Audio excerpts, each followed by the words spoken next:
एक बार की बात है, एक बहुत बड़ी आर्ट गैलरी ने कॉन्टेस्ट डिक्लेयर किया। उसमें उन्होंने अनाउंस किया कि जो भी पेंटर पीस को डिपिक्ट करने वाली वर्ल्ड की सबसे अच्छी पेंटिंग बनाएगा उसको $10 मिलियन का इनाम मिलेगा। यह बात पूरी दुनिया में फैल गई और पूरी दुनिया से हजारों पेंटर्स ने अपनी अपनी पेंटिंग भेजी उस कॉन्टेस्ट में पार्टिसिपेट करने के लिए। उन हजारों पेंटिंग्स में से जो इस कॉन्टेस्ट के जजेस थे उन्होंने फाइनली 100 पेंटिंग्स को शॉर्टलिस्ट किया और उन 100 पेंटिंग्स की एक एग्जीबिशन लगाई। उस एग्जीबिशन में इन सारे पेंटर्स को तो इनवाइट किया ही किया, साथ ही साथ मीडिया वाले भी बैठे हुए थे और मीडिया वालों के साथ हजारों लोगों की भीड़ भी जमा थी। क्योंकि प्राइज अमाउंट इतना बड़ा था तो सबका इंटरेस्ट था ये जानने में कि कौन जीतेगा, कि वो पेंटिंग कैसी होगी और कौन वो पेंटर होगा जिसको इतना बड़ा अमाउंट मिलेगा। फाइनली वो दिन आ ही गया। वहां पर सारी ही पेंटिंग्स देखने लायक थी और एक से बढ़कर एक थी। उसमें से कुछ पेंटिंग्स थी जहां पर सबसे ज्यादा भीड़ थी। जैसे एक पेंटिंग थी जहां पर एक बिल्कुल साफ पानी की नदी बह रही थी, जिसके पीछे कुछ पहाड़ थे, उसके ऊपर बर्फ जमी हुई थी और पीछे से सनराइज हो रहा था। एक और पेंटिंग थी जहां पर पेंटर ने पीस को डिपिक्ट किया था फुल मून नाइट के थ्रू, यानी कि एक बिल्कुल पीसफुल लेक थी जिसका पानी बिल्कुल स्टिल था, इतना स्टिल कि उसके अंदर आप रिफ्लेक्शन देख सकते थे आसपास में जो भी कुछ था उसका, बिल्कुल एक मिरर की तरह। और बिल्कुल डार्क आसमान में कुछ तारे चमक रहे थे और एक चांद चमक रहा था। उसके अलावा एक पेंटिंग थी जिसमें बिल्कुल सफेद बादल थे, नीला आसमान था और बिल्कुल हरी हरी घास थी। यानी कि सारी ही पेंटिंग्स ऐसी जिसको देख करके ही मन शांत हो जाए। तो कॉन्टेस्ट बहुत ही टफ था क्योंकि सारी पेंटिंग्स एक से बढ़कर एक थी। तो जजेस के लिए शॉर्टलिस्ट करना कि कौन सी पेंटिंग बेस्ट है, that was very very difficult. लेकिन वो मोमेंट आ ही गया जब जजेस ने अपना माइंड मेकअप कर लिया और एक पेंटिंग को इन सारी पेंटिंग्स में से सिलेक्ट कर लिया और उस पेंटिंग को एक बड़े से कर्टेन के पीछे रख दिया। सामने वो सारे पेंटर्स बैठे हुए थे, मीडिया वाले थे और हजारों लोगों की भीड़ थी। सबकी क्यूरियोसिटी बढ़ती चली जा रही थी क्योंकि अमाउंट बहुत बड़ा था। लेकिन जैसे ही वो पर्दा हटा और सामने से सबने उस पेंटिंग को देखा तो सब हैरान रह गए। सब एक दूसरे की शक्ल देखने लगे। किसी को कुछ समझ नहीं आ रहा था कि एक्चुअल में हो क्या रहा है, क्योंकि वो पेंटिंग जो वहां पर दिख रही थी वो दूर दूर तक शांति को डिपिक्ट नहीं कर रही थी। तो सबको लगा कि शायद उस आर्ट गैलरी से कोई गलती हुई है या जजेस से कोई गलती हुई है और किसी गलत पेंटिंग को वहां पे रख दिया है। तो कुछ पेंटर्स एक साथ गए, जाकर के उस आर्ट गैलरी के ओनर से मिले और जाकर के उससे पूछा कि क्या ये कोई गलती है, गलती से कहीं कोई गलत पेंटिंग तो आपने वहां पे नहीं रख दी है। तो आर्ट गैलरी वाला थोड़ा सा मुस्कुराया और बोला, नहीं ये पेंटिंग बिल्कुल ठीक है, जजेस ने इसी पेंटिंग को सिलेक्ट किया है और यही पेंटिंग आज की विनर है। सारे पेंटर्स ये जवाब सुन करके गुस्से से भर गए और सबने मिल करके रिवोल्ट कर दिया। और ये देख करके सारे मीडिया वाले अपनी अपनी जगह से खड़े हुए और भागते हुए गए उस आर्ट गैलरी के ओनर के पास में और अपने अपने माइक्स उनके मुंह के आगे कर दिए। तो अगेन वो आर्ट गैलरी का जो ओनर था वो हल्का सा मुस्कुराया और उसने कहा कि मुझे कुछ बोलने से पहले एक बार इस पेंटिंग को आप लोग ध्यान से देखिए, थोड़ा पास से देखिए, शायद आपको कुछ ऐसा नजर आए जो दूर से नजर नहीं आ रहा है। क्योंकि आप सबने एक चीज तो देख ली कि इस पेंटिंग में आंधी है, तूफान है, चारों तरफ सब कुछ तहस नहस हो रहा है, आसमान में बिजली कड़क रही है, काले बादल हैं, ये सब तो आपने देख लिया। लेकिन एक चीज नहीं देखी कि इस पेंटिंग में एक घर भी है। उस घर में एक छोटी सी खिड़की है जहां पर एक आदमी खड़ा हुआ है। ध्यान से जाकर के देखिए, वो जो आदमी खड़ा हुआ है और बाहर देख रहा है उस घर से, उसके चेहरे पर कोई डर नहीं है बल्कि एक हल्की सी मुस्कान है, एक ठहराव है, एक सुकून है। और यही है शांति का असली मतलब।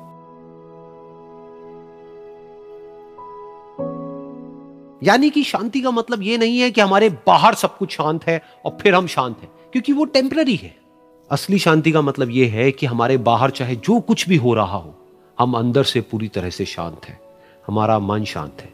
क्योंकि जिसका मन शांत नहीं है उसको चाहे आप कितनी भी सुंदर से सुंदर जगह पर ले जाकर के बिठा दो, वो वहां पर भी जाकर के दुखी ही रहेगा। लेकिन दूसरी तरफ से जिसका मन शांत है, उसके बाहर चाहे कुछ भी हो रहा हो, चाहे मौसम कैसा भी हो, चाहे उसके आसपास में सब कुछ तहस नहस हो रहा हो, तूफान हो, लेकिन वो अंदर से बिल्कुल शांत रहेगा। और यही है शांति का असली मतलब।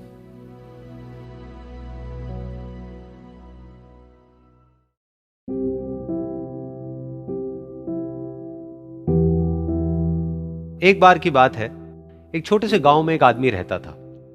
उसके घर के पास में एक पहाड़ था जहां पर वो रोज सुबह जाता, उस पहाड़ पर थोड़ी देर के लिए वो बैठता, फिर वापस आ जाता। तो रोज की तरह वो सुबह सुबह जा रहा था।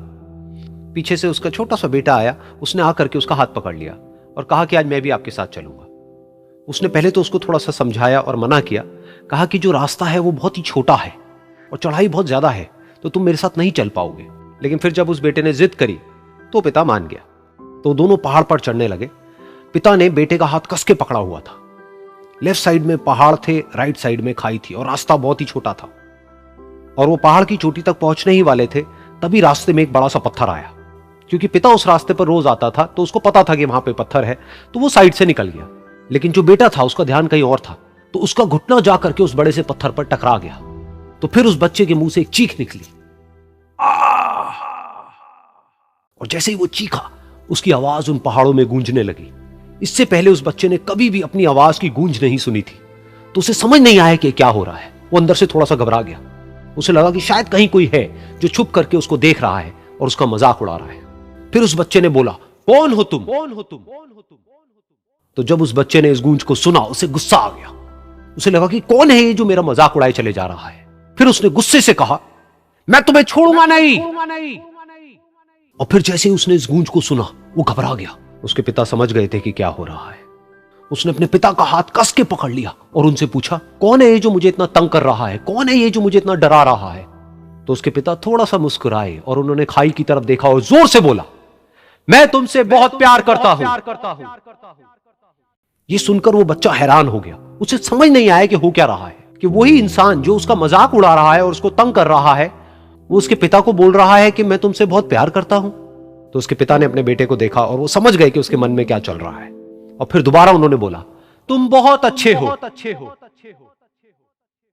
और ये सुनकर उनका बेटा भी थोड़ा सा मुस्कुराया और पूछा अपने पिता से कि ये क्या हो रहा है। और फिर उसके पिता ने अपने बेटे को समझाया, ये जो आवाज तुम सुन रहे हो ना, ये किसी और की नहीं है, ये तुम्हारी ही आवाज है जो कि पहाड़ों में गूंज रही है और तुम्हें अपनी ही आवाज सुनाई दे रही है। जैसा तुम बोलते हो ठीक वैसा ही तुम्हें सुनाई देता है।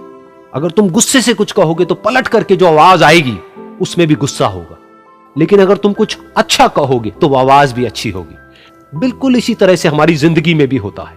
जैसा तुम अपने मन में इस जिंदगी के बारे में सोचते हो, ये जिंदगी तुम्हारे लिए बिल्कुल वैसी ही हो जाती है। अगर तुम मन ही मन अपने आप को ये बोलते रहोगे कि मेरी जिंदगी तो बहुत ही बुरी है, तो तुम्हारी जिंदगी सच में बुरी हो जाएगी। और अगर तुम अपनी जिंदगी से प्यार करोगे तो तुम्हारी जिंदगी भी तुमसे प्यार करेगी। ये बात उस बच्चे के दिमाग में घर कर गई और फिर वो दोनों उस पहाड़ की चोटी पर गए। लेकिन बच्चे के दिमाग में यही बात घूम रही थी। और फिर वो बच्चा खिलखिला के हंसा और उसने अपने दोनों हाथ खोले और अपनी पूरी ताकत से बोला, मैं तुमसे बहुत प्यार करता हूं।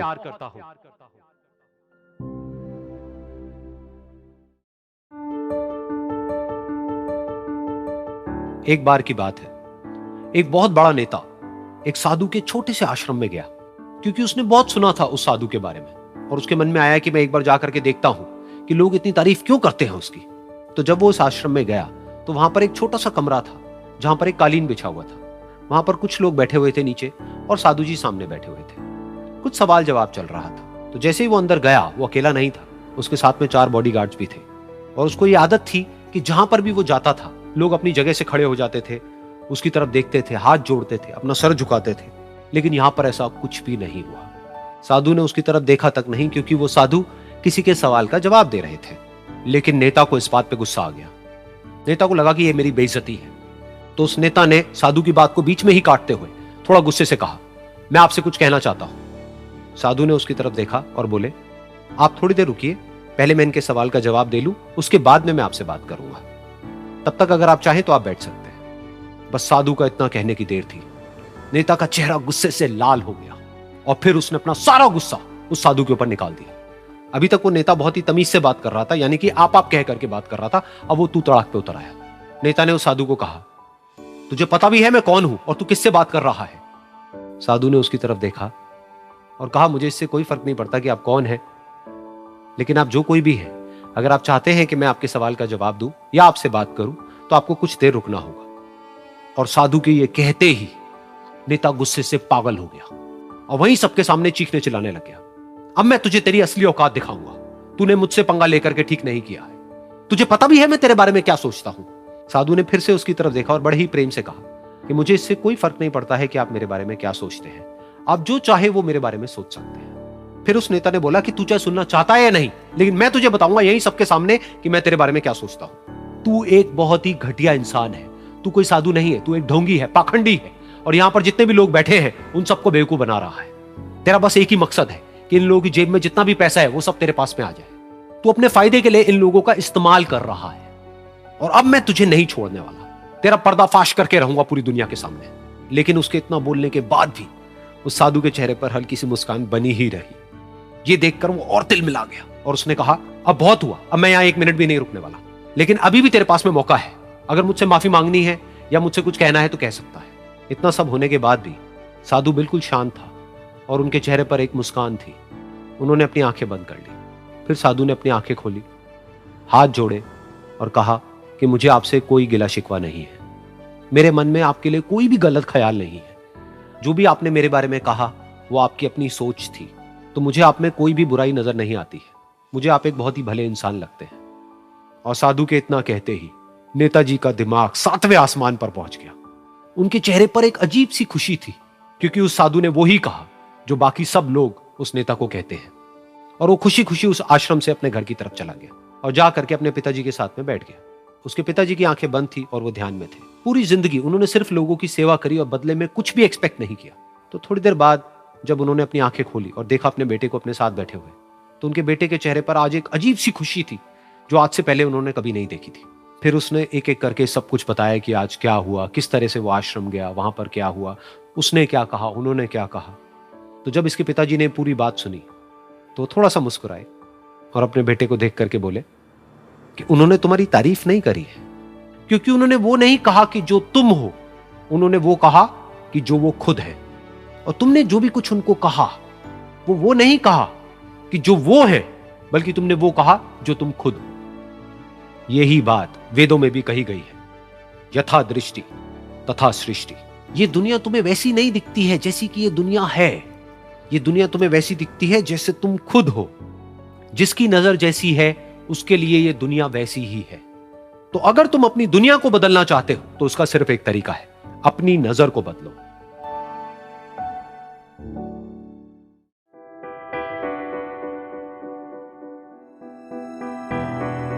ये कहानी है एक छोटी सी बच्ची की जिसको बहुत गुस्सा आता था, बात बात पे गुस्सा आता था। और जब उसको गुस्सा आता था तो वो ये नहीं देखती थी कि उसके सामने कौन है, और जो उसके मन में आता था वो सब बोल देती थी। कई कई बार तो वो कुछ चीजें उठाती और जमीन पे फेंकती और तोड़ देती। तो उसके माँ बाप बहुत परेशान हो गए, उनको समझ नहीं आ रहा था कि वो क्या करें। उन्होंने बहुत कोशिश करी उस बच्ची को समझाने की अलग अलग तरीके से, लेकिन वो बच्ची समझ ही नहीं रही थी। फिर एक दिन उसकी माँ ने उसकी ट्यूशन टीचर से बात करी, क्योंकि ट्यूशन टीचर ही एक ऐसी थी जिसकी कि वो बात सुनती थी। तो उसकी टीचर ने उसकी माँ की सारी बातों को सुना और उनको बोला कि आप चिंता मत करो, आने वाले कुछ दिनों के अंदर अंदर ही इस बच्ची का गुस्सा पूरी तरीके से खत्म हो जाएगा। उसकी माँ को समझ नहीं आया, लेकिन फिर भी उन्होंने कहा कि कोशिश करने में क्या जाता है। फिर उस दिन रोज की तरह जब वो टीचर आई और वो क्लास शुरू होने वाली थी, तो उसकी टीचर ने उस बच्ची से कहा कि आज हम पढ़ाई नहीं करेंगे, आज हम एक गेम खेलेंगे। तो बच्ची ये सुन करके बहुत खुश हो गई।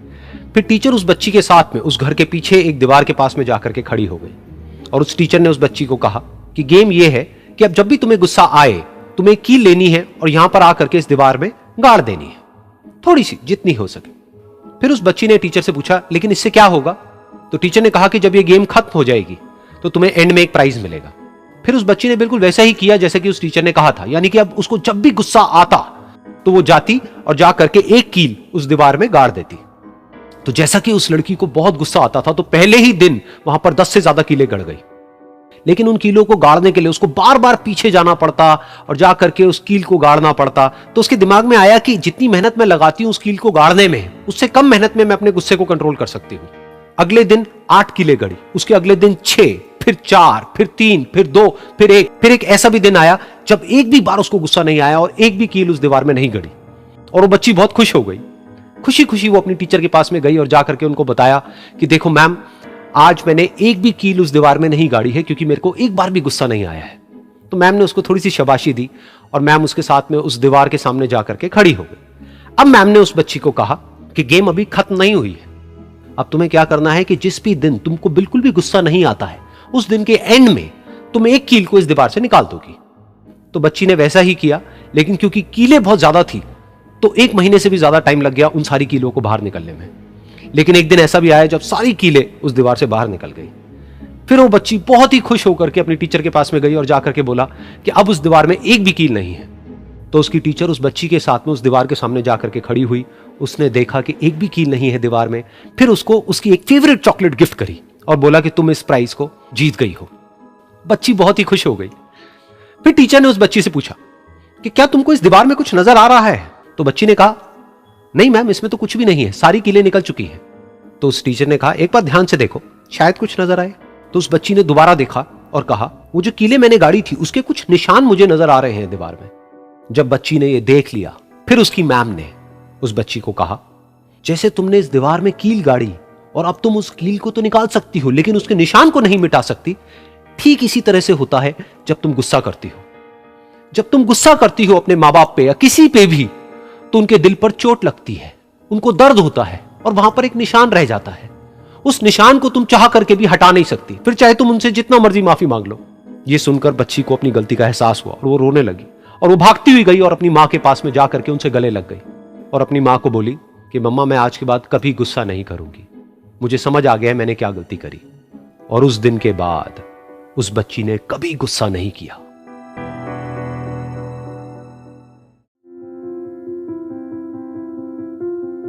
एक बार एक लड़की ने एक एंट्रेंस एग्जामिनेशन को क्रैक करने की बहुत कोशिश करी, बहुत मेहनत करी, लेकिन उसके बाद भी वो उसको क्रैक नहीं कर पाई, जिसकी वजह से वो अंदर से पूरी तरह से टूट गई, बहुत परेशान रहने लग गई, दुखी रहने लग गई।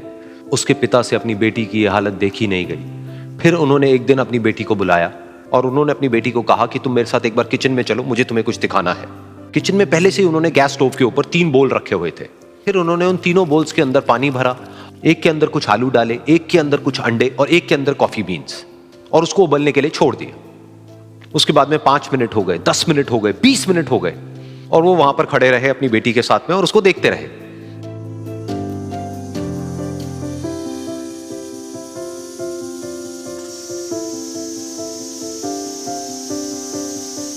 तो बेटी अंदर से थोड़ी सी इरिटेट होने लग गई, कहती है क्या कर रहे हो आप?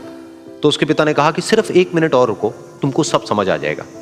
फिर उसके बाद में एक एक करके उन्होंने गैस स्टोव को बंद किया और जो पहला बोल था उसमें से आलू निकाले और निकाल करके एक प्लेट पे रख दिए। दूसरे बोल में से उन्होंने वो अंडे निकाले और निकाल करके एक और प्लेट में रख दिए और तीसरे बोल में से जो कॉफी थी उसको छान करके एक कप के अंदर भर दिया और वो वहीं सामने स्लैब पे रख दिया और अपनी बेटी से पूछा कि तुम्हें क्या दिख रहा है? तो उनकी बेटी को थोड़ा सा गुस्सा आ गया। उसने कहा कि इसमें देखना क्या है, एक में आलू है, एक में अंडे हैं और एक में कॉफी है। तो उसके पिता ने कहा कि एक बार इनको छू करके देखो, शायद तुम्हें कुछ समझ आए। तो उसने सबसे पहले आलूओं को छुआ, तो जब उसको छुआ और थोड़ा सा दबाया तो वो बिल्कुल सॉफ्ट हो चुके थे।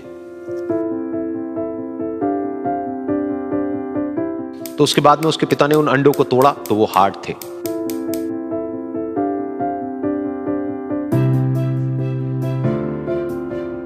और फिर उसके पिता ने वो कॉफी वाला कप उठाया और अपनी बेटी को कहा कि एक बार इसको सूंघ करके देखो। तो जब उनकी बेटी ने उस कॉफी को सूंघा तो उसके चेहरे पर एक स्माइल आ गई। फिर उसके पिता ने अपनी बेटी को कहा कि तुमने ध्यान से देखा कि क्या हुआ यहां पर? ये तीनों ही बिल्कुल एक ही सिचुएशन में गए, लेकिन तीनों ने अलग अलग तरीके से रिस्पॉन्ड किया। तो पहला यानी कि आलू, जब हमने उसको उस पानी में डाला था उससे पहले वो बहुत ही हार्ड थे और स्ट्रांग थे, लेकिन गर्म पानी में जाने के बाद में वो अंदर से बिल्कुल सॉफ्ट हो गए, यानी कि कमजोर पड़ गए। दूसरे थे अंडे, जो गर्म पानी में जाने से पहले अंदर से बिल्कुल ही कमजोर थे, लेकिन गर्म पानी में जाने के बाद वो अंदर से स्ट्रांग हो गए। तीसरी थी कॉफी, जिसने कुछ ऐसा किया जो इन दोनों से बिल्कुल अलग था, यानी कि उसने उस गर्म पानी में जाने के बाद में खुद को नहीं बदला बल्कि उस पानी को ही बदल दिया। बिल्कुल इसी तरह से हमारी जिंदगी में भी होता है। तुम्हारे ऊपर है कि तुमको इन तीनों में से क्या बनना है। एक, आलू के जैसा, यानी कि जब तुम्हारी जिंदगी में कोई मुश्किल आए तो तुम अंदर से पूरी तरह से टूट जाओ, यानी कि कमजोर पड़ जाओ। दूसरा, अंडे के जैसा, यानी कि जैसे ही तुम्हारी जिंदगी में कुछ मुश्किलें आए, वो मुश्किलें तुमको अंदर से तोड़े नहीं बल्कि तुम अंदर से और स्ट्रांग हो जाओ। या फिर तीसरा, यानी कि कॉफी के जैसा, मतलब कि जब तुम्हारी जिंदगी में कुछ मुश्किलें आए तो तुम ना सिर्फ उन मुश्किलों का डट करके सामना करो बल्कि अपनी जिंदगी को ही बदल दो।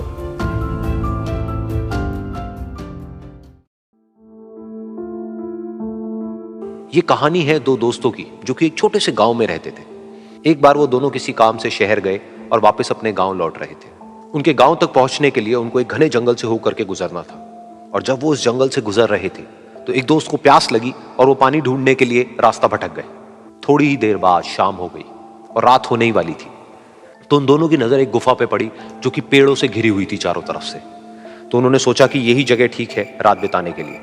तो दोनों ने कुछ लकड़ियां इकट्ठी करी, उस गुफा के अंदर गए और आग जला करके वहां पे बैठ गए। रात का वक्त था, गुफा के अंदर आग जल रही थी, बाहर बिल्कुल अंधेरा था और कुछ जानवरों की आवाजें आ रही थी। तो उन दोनों में से जो एक दोस्त था वो अंदर ही अंदर डरने लगा, क्योंकि उसने भूत प्रेतों की बहुत कहानियां सुनी थी कि रात के वक्त जंगल में कुछ भयानक आत्माएं भटकती हैं और अगर उनको कोई ऐसा भटका हुआ आदमी मिल जाए तो उसको नहीं छोड़ती। तो जब उसने भूत प्रेतों की बात अपने दोस्त से करी तो उसके दोस्त ने हंसते हुए उससे पूछा, क्या कभी तूने किसी भूत को देखा है? तो उसने कहा, नहीं मैंने तो नहीं देखा, लेकिन मेरे कुछ जान पहचान के लोग हैं जिन्होंने देखा है। तो उसके दोस्त ने उसको समझाने की बहुत कोशिश करी कि यार ऐसी सुनी सुनाई बातों पर विश्वास नहीं करते हैं, अब तू सो जा और मुझे भी सोने दे, मुझे नींद आ रही है। और इतना कह करके उसका दोस्त वहीं पर लेट गया और थोड़ी देर में सो गया। लेकिन वो जो अंदर से डरा हुआ था वो लेट तो गया, लेकिन उसको नींद नहीं आ रही थी। उसको लग रहा था कि शायद यहां पर कहीं कोई है जो छुप करके कहीं से उसको देख रहा है। उस आग की वजह से कुछ परछाइयां बन रही थी वहां पर पत्थरों पर, तो उन परछाइयों को देख करके भी वो डर रहा था। फिर कुछ घंटे तक ऐसे ही चलता रहा। फिर उसके बाद में क्योंकि वो थका हुआ था तो उसको नींद आ गई। लेकिन नींद आने के कुछ देर बाद ही उसको एक सपना आया। सपने में उसको एक बहुत ही भयानक परछाई उसकी तरफ बढ़ती हुई नजर आई। अब जैसे जैसे वो अंदर से डरता चला जा रहा था, वो परछाई उसके और पास आती चली जा रही थी और बड़ी होती चली जा रही थी। और उस परछाई में एक हाथ उसको नजर आया जिसके बड़े बड़े नाखून थे, और वो हाथ उसकी तरफ बढ़ता चला गया और उसके गले तक पहुंचने ही वाला था कि तभी वो डर करके एकदम से उठा। फिर उसने अपने दोस्त की तरफ देखा जो कि सो रहा था, उसको पकड़ करके जोर से उठाया। फिर उसने अपने दोस्त को बताया कि उसके साथ में क्या हुआ। तो उसका दोस्त फिर हंसने लगा। फिर उसके दोस्त ने उसको कहा, अब अगर दोबारा से तुझे वो परछाई दिखे तो तू वही कहियो जो मैं तुझे कह रहा हूं कहने के लिए, फिर देखते हैं वो परछाई तेरा क्या करती है। तुझे अपने अंदर ही अंदर बोलना है, मैं तुझसे नहीं डरता, सामने आ। तो उसके दोस्त ने वैसा ही किया। थोड़ी देर बाद दोबारा से उसको सपने में वही परछाई नजर आई और वो परछाई धीरे धीरे उसकी तरफ बढ़ने लगी। लेकिन इस बार वो उस परछाई से डरा नहीं, बल्कि अपनी पूरी हिम्मत जुटा करके उसने वो ही कहा, मैं तुझसे नहीं डरता, सामने आ। मैं तुझसे नहीं डरता, सामने आ। मैं तुझसे नहीं डरता, सामने आ। जैसे जैसे वो ये बोलने लगा, वो परछाई छोटी होने लगी और उससे दूर होने लगी। वो बोलता रहा, वो परछाई छोटी होती रही और धीरे धीरे वो परछाई दिखनी बंद हो गई। बिल्कुल ऐसा ही हमारी जिंदगी में भी होता है। हमारे अंदर जितने भी डर है, उससे हम जितना डरते हैं हम उतना ही छोटे होते चले जाते हैं और वो डर उतने ही बड़े होते चले जाते हैं। लेकिन अगर हम अपने अंदर के डरों से नहीं डरते हैं और उसका सामना करते हैं तो दुनिया का ऐसा कोई भी डर नहीं है जो कि हमें डरा पाए।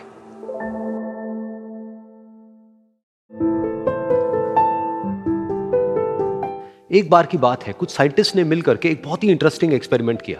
उन्होंने क्या किया कि एक बहुत बड़ा सा पिंजरा लिया, उसके अंदर 5 बंदरों को रख दिया और वहां पर एक सीढ़ी लगा दी। उस सीढ़ी के टॉप पर कुछ केले रख दी। फिर उन साइंटिस्ट ने क्या किया कि जैसे ही कोई भी बंदर उस सीढ़ी पर चढ़ता केलों तक पहुंचने के लिए, तो ऊपर से ठंडे पानी की बारिश करने लग जाते। तो जैसे ही वो ठंडा पानी गिरता उस बंदर के ऊपर जो कि सीढ़ी पर चढ़ रहा था, वो फटाफट से नीचे आता तो पानी बंद हो जाता।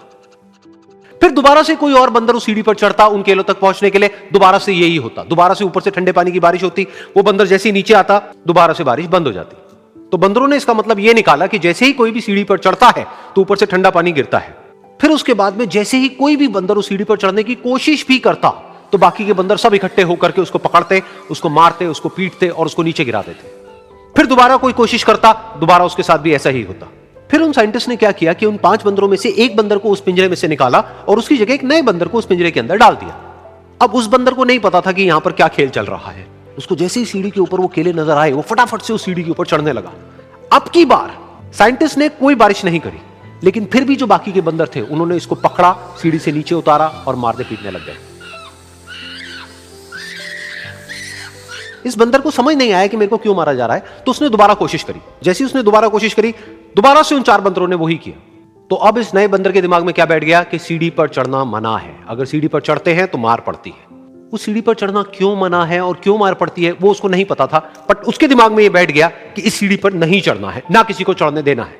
फिर दोबारा से उन साइंटिस्ट ने क्या किया कि जो पुराने 4 बंदर थे उसमें से एक बंदर को निकाला और एक नए बंदर को उसकी जगह पर डाल दिया। अब इस नए बंदर ने भी वही किया जो इससे पहले वाले ने किया था, यानी कि वो भागता हुआ गया, उस सीढ़ी के ऊपर चढ़ने की कोशिश करी, उन केलों तक पहुंचने की कोशिश करी, बाकी 4 इकट्ठे हो गए और उन्होंने उसको मारा पीटा, सीढ़ी से नीचे गिरा दिया। उसको कुछ समझ नहीं आया, उसने दोबारा कोशिश करी, दोबारा उसके साथ यही हुआ। और अब इस बंदर के दिमाग में भी यही बैठ गया कि सीढ़ी पर चढ़ना मना है और सीढ़ी पर चढ़ने से मार पड़ती है। फिर साइंटिस्ट ने एक एक करके जो पुराने 3 बंदर बचे हुए थे उसमें से भी एक एक करके उन बंदरों को निकाला और उनकी जगह पर 3 नए बंदर आ गए। अब ये 5 बंदर नए थे और किसी को भी ये नहीं पता था कि उस सीढ़ी पर चढ़ना मना क्यों है, लेकिन उन सबके दिमाग में बैठा हुआ था कि सीढ़ी पर चढ़ने से मार पड़ती है। तो कोई भी कोशिश नहीं कर रहा था, जबकि अब कोई ठंडे पानी की बारिश भी नहीं हो रही थी। वो चाहते तो आराम से उस सीढ़ी पर चढ़ते, केले तोड़ते और आपस में बांट करके खा लेते। बिल्कुल ऐसा ही हम लोगों के साथ भी होता है, यानी कि इंसानों के साथ भी होता है। हजारों साल पहले कोई प्रथा बनी होती है, कोई रीति रिवाज होता है जिसके पीछे कोई ना कोई वजह होती है, लेकिन वो वजह खत्म होने के बाद भी वो प्रथा चलती रहती है, वो रीति रिवाज चलते ही रहते हैं। किसी में इतनी हिम्मत नहीं होती है ये पूछने की कि हम क्या कर रहे हैं, क्यों कर रहे हैं। बस सबको ये पता होता है कि ऐसा ही होता है। तो वो एक्सपेरिमेंट जिसके बारे में अभी मैंने आप लोगों को बताया, यानी कि वो बंदरों का एक्सपेरिमेंट, उसमें तो बेचारे बंदर हैं, जानवर हैं, उनको नहीं पता है कि क्वेश्चन कैसे पूछते हैं। लेकिन अगर हम इंसान होने के बावजूद भी क्वेश्चन ना करें तो हमारे में और जानवरों में क्या फर्क है, सोचिए।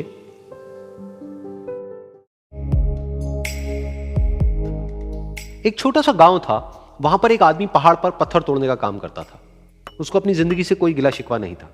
पूरा दिन वो काम करता, मेहनत करता, दिन के एंड में जो थोड़ा बहुत पैसा मिलता वो जा करके अपने परिवार के साथ में थोड़ा सा टाइम स्पेंड करता और चैन से सो जाता। तो एक दिन रोज की तरह वो अपना काम खत्म करके अपने घर की तरफ जा रहा था, तो रास्ते में चलते चलते उसके मन में ख्याल आया कि ये भी कोई जिंदगी है कि सुबह से शाम तक मैं पत्थर तोड़ने का काम करता हूं और एंड में मेरे को थोड़े से पैसे मिलते हैं, जिसमें मुश्किल से मेरा और मेरे परिवार का गुजारा हो पाता है। काश कुछ ऐसा हो जाए कि कहीं से मुझे कोई ऐसी शक्ति मिल जाए कि जो भी मैं चाहता हूं वो सच हो जाए। वो अपने घर पर गया, उसने खाना खाया, लेकिन उसका ध्यान खाने की तरफ नहीं था, उसके दिमाग में यही ख्याल चल रहा था। उसके बाद में वो यही सोचते सोचते सो गया। फिर नींद आने के कुछ देर बाद उसको एक सपना आया। सपने में उसने देखा कि रोज की तरह वो अपना काम खत्म करके अपने घर लौट रहा था। रास्ते में उसने एक बहुत ही बड़ा घर देखा और उसके मन में आया कि काश ये घर मेरा होता और मैं इसका मालिक होता। और उसके ये सोचते ही वो उस घर का मालिक बन गया। उसको यकीन ही नहीं हो रहा था कि जो उसने सोचा वो बन चुका है। लेकिन उसकी खुशी ज्यादा देर नहीं टिक पाई, क्योंकि उसको एकदम से एक शोर सुनाई दिया। उसने अपने घर के बाहर देखा कि एक बहुत बड़ी रैली निकल रही है, जिसमें बीचों बीच एक पॉलिटिशियन है जो ऐसे ऐसे हाथ हिला रहा है, और वहां पर जितने भी लोग खड़े थे सब उसके नाम के नारे लगा रहे थे, उसके आगे हाथ जोड़ करके खड़े थे, सब उसको देखने के लिए तड़प रहे थे। तब उसको यह एहसास हुआ कि मैं कितना छोटा हूं उसके आगे। और फिर उसके अंदर से एक ख्याल उठा कि काश मैं ये पॉलिटिशियन होता और मेरे पास भी इतनी ही पावर होती जितनी कि इसके पास में है। बस उसका इतना सा सोचने की देर थी, वो पॉलिटिशियन बन गया। उसकी खुशी का ठिकाना नहीं था, क्योंकि उसके आसपास में हजारों लोगों की भीड़ थी और सब उसको देखने के लिए तरस रहे थे, तड़प रहे थे। लेकिन उसकी ये खुशी भी ज्यादा देर नहीं टिक पाई।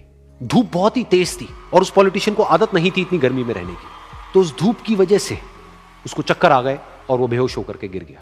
फिर उसको एहसास हुआ कि ये पॉलिटिशियन सबसे ताकतवर नहीं है, ये जो सूरज है ये सबसे ताकतवर है। और उसके मन में आया कि काश मैं ये सूरज बन जाऊं तो मेरे आगे कोई नहीं टिक पाएगा।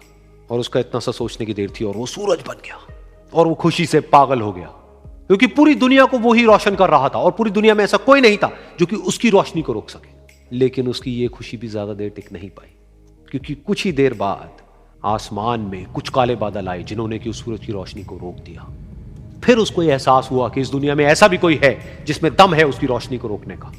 और उसके मन में एक ख्याल उठा कि काश मैं वो बादल बन जाऊं। और वो बादल बन गया और आसमान में उड़ने लगा। उसको ऐसा लगा कि मैं आसमान में उड़ रहा हूं और अब मैं जहां चाहे वहां जा सकता हूं। लेकिन कुछ देर बाद वहां पर एक बहुत तेज हवा का झोंका आया जो कि उन बादलों को उड़ा करके ले गया। अब फिर उसे ये समझ आया कि ये जो बादल हैं वो सूरज की रोशनी को तो रोक सकते हैं, लेकिन हवा को नहीं रोक सकते। ये हवा उनको बहा करके ले जाती है। फिर उसके मन में आया कि काश मैं ये हवा बन जाऊं, और वो हवा बन गया। हवा बनने के बाद में उसको अपने अंदर एक अलग ही ऊर्जा का अनुभव हुआ।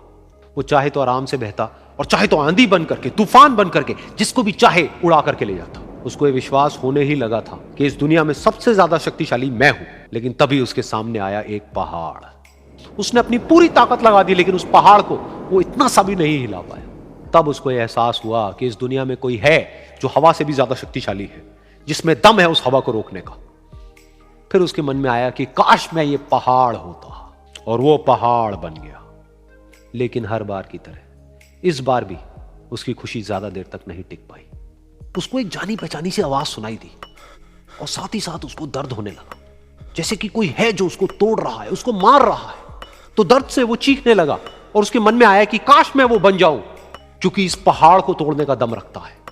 लेकिन इस बार उसकी ये ख्वाहिश पूरी नहीं हुई।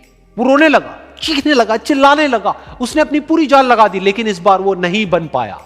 उसका दर्द बढ़ता ही चला जा रहा था और दर्द की वजह से एकदम से उसकी नींद खुली और सामने शीशा था। उसने शीशे में देखा और उसको समझ आया कि सपने में मैं वो क्यों नहीं बन पा रहा था जो मैं बनना चाहता था, क्योंकि असलियत में मैं वो ही हूं।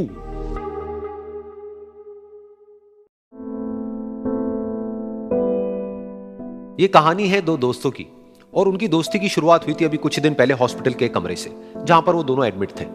तो दोनों में से जो एक था, उसको अभी कुछ दिन पहले एक पैरालिसिस का अटैक आया था, जिसकी वजह से गर्दन के नीचे की उसकी पूरी बॉडी पैरालाइज हो गई थी और वो अपनी एक उंगली तक नहीं हिला सकता था। और पूरे दिन जो भी नर्स उसके पास में आती, वो उसको एक ही बात कहता कि मुझे कोई ऐसा इंजेक्शन दे दो जिससे कि मैं मर जाऊं, अब मैं और जीना नहीं चाहता, ऐसी जिंदगी का मैं क्या करूंगा। तो उसका जो दोस्त था उस कमरे में, क्योंकि वो चल फिर सकता था, तो रोज सुबह और रोज शाम को उस कमरे में एक खिड़की थी, उसके पास में जाकर के खड़ा हो जाता और अपने दोस्त को बताता कि उस खिड़की के बाहर क्या चल रहा है। बिल्कुल नीला आसमान है, सफेद बादल है, हल्की हल्की हवा चल रही है और कुछ पंछी उड़ रहे हैं। एक बहुत ही सुंदर बीच है जहां पर कुछ बच्चे मिट्टी के घरौंदे बना रहे हैं। कुछ लोग हैं जो वहां पर बैठे हुए बस समुद्र की लहरों को देख रहे हैं। कुछ लोग जॉगिंग कर रहे हैं, कोई एक्सरसाइज कर रहा है, कोई पतंग उड़ा रहा है। वहां पर एक आइसक्रीम की स्टॉल है जहां पर कुछ लोग आकर के आइसक्रीम खा रहे हैं। और सनसेट के टाइम पे जो पानी है वो पूरा गोल्डन हो जाता है और चमकने लगता है। तो शुरू में तो जब उसने वो सब बताना शुरू किया तो उसके दोस्त के ऊपर ज्यादा असर नहीं हुआ, लेकिन धीरे धीरे उसके अंदर जीने की चाह जागने लगी। अब वो सुबह का इंतजार करने लगा कि जल्दी से सुबह हो और मेरा दोस्त मुझे बताए कि आज यहां पर क्या हो रहा है। कुछ दिन तक ऐसे ही चलता रहा। फिर एक दिन जब वो सुबह उठा तो उसने देखा कि सामने वाला बेड खाली है। फिर उसने नर्स को बुलाया और उससे पूछा कि क्या वो डिस्चार्ज हो गया है। तो नर्स ने कहा कि आपको तो उन्होंने बताया होगा, उनके पास कुछ ही दिन बाकी थे और कल रात को ही उनकी डेथ हो गई है। ये सुन करके उसके अंदर की उम्मीद पूरी तरह से टूट गई, क्योंकि सिर्फ उसका दोस्त ही था जिसने उसको बाहर की दुनिया से जोड़ा हुआ था, जिसकी वजह से वो जान पाता था कि बाहर क्या हो रहा है और ये दुनिया कितनी खूबसूरत है। तो कुछ दिन तक तो वो रोता रहा और उसने जीने की चाह छोड़ दी। लेकिन दूसरी ही तरफ से उसके अंदर कहीं ना कहीं एक नई चाह पैदा हुई कि काश मरने से पहले एक बार मैं खुद अपनी आंखों से देखूं इस खिड़की के बाहर कि दुनिया कैसी है। जैसे जैसे उसकी ये चाह बढ़ने लगी, उसको अपने अंदर एक अजीब सी एनर्जी महसूस होने लगी। और फिर एक दिन उसने अपनी पूरी ताकत लगा दी और किसी तरीके से वो बेड से नीचे गिरा और पकड़ पकड़ करके किसी तरह से उस खिड़की तक पहुंचा। फिर उस खिड़की को पकड़ करके वो खड़ा हुआ और खिड़की के बाहर देख लिया। लेकिन खिड़की के बाहर देखते ही वो गुस्से से भर गया। उसने जोर से नर्स को आवाज लगाई और जैसे ही नर्स आई उसने नर्स से पूछा, ये तुमने क्या किया, ये खिड़की के बाहर काली दीवार क्यों खड़ी कर दी। तो नर्स को समझ नहीं आया वो क्या बोल रहा है और वो बोली कि मुझे 5 साल हो गए हैं यहां पर, जब से मैं आई हूं तब से तो ये काली दीवार यहां पर है। तब जाकर के उसको समझ आया कि उसका वो दोस्त उससे झूठ बोल रहा था। और उसने नर्स से पूछा, अगर ये काली दीवार पिछले 5 साल से यहां पर है तो मेरे दोस्त ने मुझसे झूठ क्यों कहा। तो नर्स थोड़ा सा मुस्कुराई और बोली कि मैं ये तो नहीं जानती कि उन्होंने आपसे झूठ क्यों कहा, लेकिन मैं इतना जरूर जानती हूं कि जो भी कुछ उन्होंने आपसे कहा उसी वजह से आप अभी अपने पैरों पर खड़े हैं। तो इस कहानी से हमको यह सीखने को मिलता है कि जो हमारे शब्द हैं, जो हमारे वर्ड्स हैं, जो हम अपने मुंह से बाहर निकालते हैं, उसमें इतनी पावर है जिसकी कोई हद नहीं है। वो किसी आदमी को गिरा भी सकते हैं और उसको उठा भी सकते हैं। तो अब आपके ऊपर है कि आप अपनी इस पावर को यूज करते हो या मिस यूज करते हो।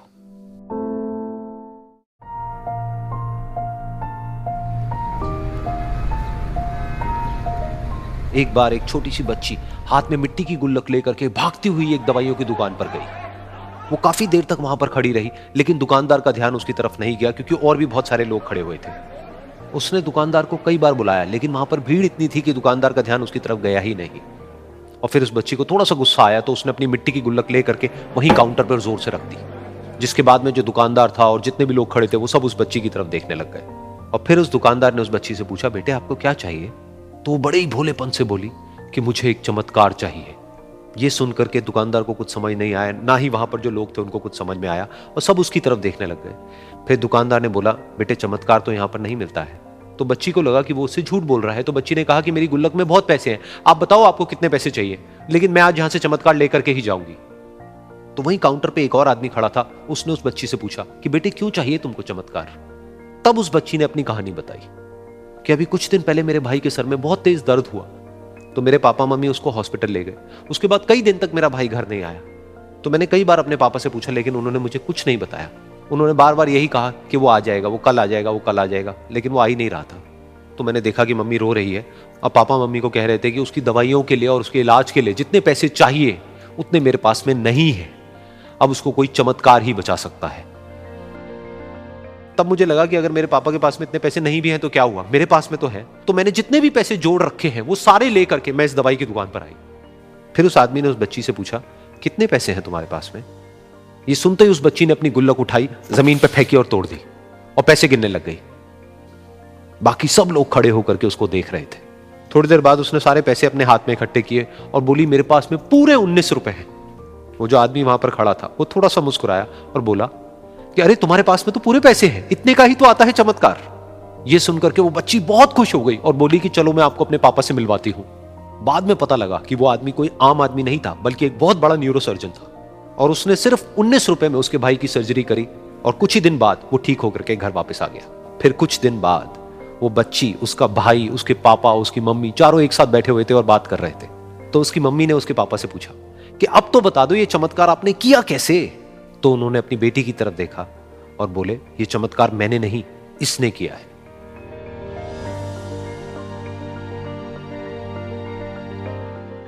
तो यहां पर एक बहुत बड़ी बात है जो हम उस छोटी सी बच्ची से सीख सकते हैं कि जिंदगी में कभी कभी ऐसा होता है कि हमको कोई रास्ता नजर नहीं आ रहा होता है और हम लोग हिम्मत हार जाते हैं। तब हमारे अंदर एक बच्चा होता है जो कोशिश करने से कभी भी पीछे नहीं हटता है। वो हार मानने को तैयार नहीं होता है क्योंकि उसको ना शब्द समझ नहीं आता है। वो बच्चा जिसके लिए कुछ भी नामुमकिन नहीं है, क्योंकि वो हर हाल में कोशिश करता ही रहता है।